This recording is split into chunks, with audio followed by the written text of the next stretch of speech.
Eran las 11 de la noche y yo estaba agotado después de un largo día de trabajo. Decidí tomar el metro para volver a casa, como siempre. La estación estaba casi desierta. Solo unos pocos pasajeros dispersos esperaban el tren. Me senté en uno de los bancos, tratando de relajarme. De repente, noté algo extraño. Una bruma densa empezaba a cubrir el andén. Miré a mi alrededor, pero nadie más parecía darse cuenta. Los pocos pasajeros restantes estaban inmersos en sus teléfonos o libros. La bruma se hizo más espesa y comencé a sentir un frío que calaba los huesos. El tren llegó. Sus puertas se abrieron con un chirrido ensordecedor y subí al vagón. Me sorprendió encontrarlo completamente vacío. Me senté y esperé a que el tren se pusiera en marcha. Pero en lugar de avanzar, el tren se quedó detenido y las luces comenzaron a parpadear. De pronto vi una figura al final del vagón. Parecía un hombre, pero su rostro estaba cubierto de sombras. Se acercaba lentamente y con cada paso que daba, el frío se intensificaba. Intenté moverme, pero mi cuerpo estaba paralizado por el terror. El hombre se detuvo frente a mí y susurró: «No deberías estar aquí». Las puertas del tren se abrieron de golpe y caí al andén. La bruma desapareció y la estación estaba nuevamente iluminada y llena de gente. Me levanté temblando, sin poder entender lo que había sucedido. Desde aquel día nunca volví a tomar el metro de noche. Pasaron varios días desde aquella noche, pero la experiencia seguía grabada en mi mente como una cicatriz imborrable. Decidí investigar un poco más sobre esa estación y descubrí que había una historia oscura detrás de ella. Hace muchos años, cuando la línea del metro se construyó, hubo un accidente terrible. Un trabajador, cuyo nombre era Javier, quedó atrapado en un derrumbe durante las excavaciones. Murió antes de que pudieran rescatarlo y su cuerpo nunca fue recuperado. Desde entonces, había rumores de apariciones y fenómenos extraños en la estación. No podía sacarme de la cabeza la imagen de aquel hombre y su advertencia.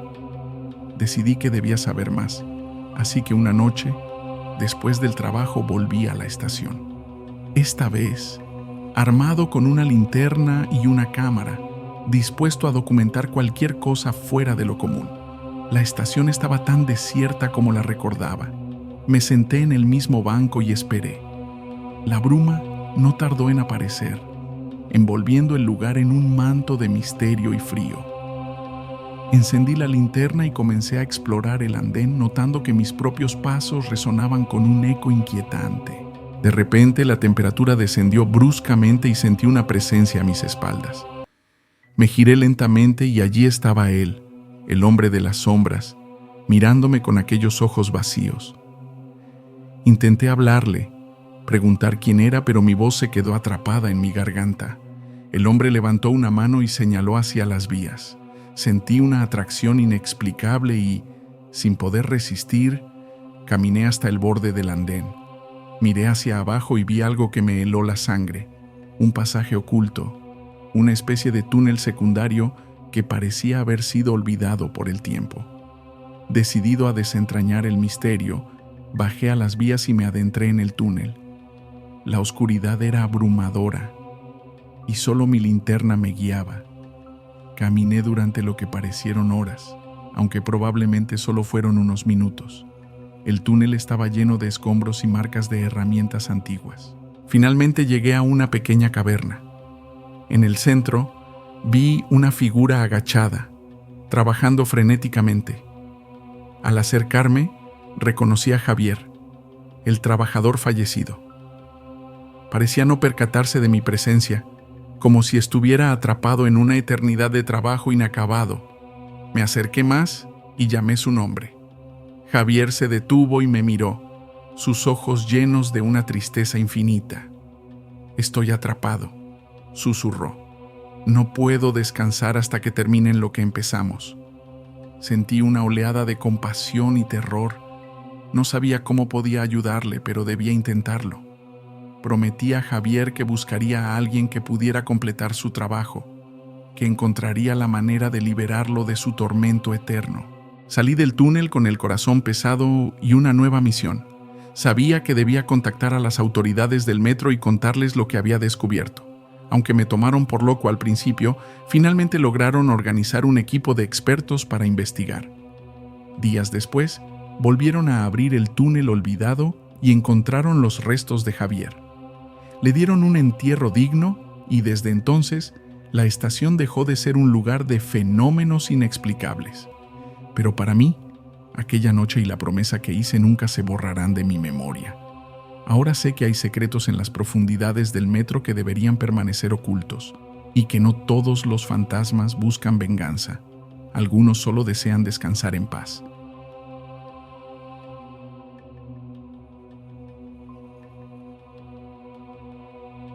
El último tren de la noche era siempre el más tranquilo, y yo lo prefería así.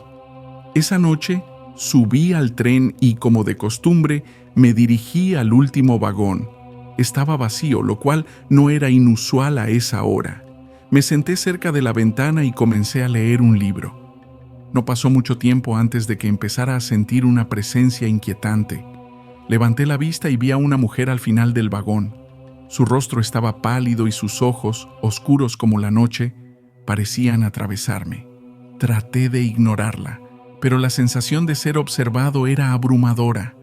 Decidí cambiar de vagón, pero cuando me levanté, las luces parpadearon y la mujer desapareció. Me senté de nuevo, sintiendo un nudo en el estómago. El tren se detuvo en una estación, pero nadie subió ni bajó. Las puertas se cerraron y el tren comenzó a moverse otra vez. Fue entonces cuando sentí una mano fría en mi hombro. Me giré rápidamente, pero no había nadie. El tren seguía avanzando y la mujer reapareció, esta vez más cerca. Su boca se movía, pero no emitía sonido alguno. Sentí una presión en el pecho y empecé a tener dificultad para respirar. Desesperado, corrí hacia la puerta del vagón, pero estaba cerrada. Golpeé la ventana pidiendo ayuda, pero el tren parecía estar en un túnel interminable.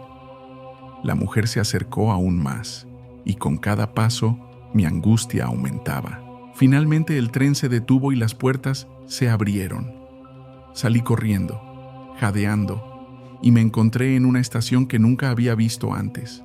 Era antigua y desierta, con carteles viejos y oxidados. La mujer había desaparecido, pero su presencia seguía impregnando el aire. Desde aquella noche, evito el último vagón del metro. A veces, en la oscuridad de mi habitación, aún puedo sentir su mirada fija en mí, recordándome que hay cosas en el metro que no deberían ser perturbadas. Tras aquella experiencia aterradora, no pude dejar de pensar en la mujer del último vagón. Su imagen estaba grabada en mi mente y no lograba comprender qué había sucedido realmente. Decidí investigar más sobre la línea del metro y la estación en la que había terminado esa noche. Comencé visitando la biblioteca local y buscando en archivos de noticias antiguas. Descubrí que la estación en la que me había encontrado no figuraba en los mapas actuales del metro. De hecho, parecía haber sido clausurada hacía décadas. Se llamaba Estación San Ángel y había sido cerrada después de un trágico accidente en 1975. El accidente involucró a un tren que descarriló en medio del túnel, causando la muerte de varias personas. Entre las víctimas se encontraba una mujer llamada María, que según los informes, estaba buscando a su hijo pequeño que había desaparecido momentos antes del accidente. María nunca encontró a su hijo, y según las leyendas locales, su espíritu sigue vagando en busca de él. Le conté a María lo que había descubierto. «Tu hijo está vivo», le dije. «Fue adoptado y ha tenido una vida feliz. Puedes descansar ahora, sabiendo que él está bien». María comenzó a llorar, pero esta vez sus lágrimas parecían de alivio. «Gracias», susurró, y su figura comenzó a desvanecerse lentamente. Sentí una paz profunda y supe que había hecho lo correcto. Salí de la estación San Ángel con el corazón más ligero, sabiendo que María finalmente había encontrado la paz que tanto buscaba. Desde aquella noche, nunca más volví a ver a la mujer en el último vagón del metro. Sin embargo, cada vez que tomo el tren, siento una sensación de tranquilidad. como si María estuviera agradeciéndome desde el más allá. La experiencia me enseñó que incluso en los lugares más oscuros siempre hay esperanza de redención y que los espíritus perdidos solo buscan descansar en paz. Allí, en medio de los escombros y las sombras, vi a María. Estaba de pie, con la misma expresión de desesperación que había visto en el vagón. Me acerqué con cautela y le hablé con voz suave y comprensiva. María, estoy aquí para ayudarte. Sé lo que te pasó y quiero que encuentres la paz. Ella me miró con sus ojos oscuros, llenos de tristeza y anhelo. No encuentro a mi hijo, susurró. ¿Dónde está? Le prometí que le ayudaría a encontrar a su hijo. Comencé a buscar en los archivos de la estación y encontré un registro que mencionaba a un niño llamado Pedro que había sido llevado a un hospital cercano tras el accidente. Parecía que Pedro había sobrevivido y había sido adoptado por otra familia. Sentí una mezcla de miedo y compasión. Sabía que debía hacer algo para ayudar a María a encontrar la paz. Decidí volver a la estación San Ángel, esta vez preparado con más información y la intención de ayudar a su espíritu a descansar. Era medianoche cuando llegué a la entrada de la estación abandonada. Las puertas estaban cerradas con cadenas oxidadas, pero encontré una forma de entrar por una ventana rota. El interior estaba oscuro y lleno de polvo, con un aire de abandono y tristeza. Encendí mi linterna y comencé a explorar. Caminé por los andenes y los túneles, llamando suavemente el nombre de María. Al principio no ocurrió nada, pero luego sentí un frío intenso y escuché un leve sollozo. Seguí el sonido y llegué al lugar donde el tren había descarrilado años atrás.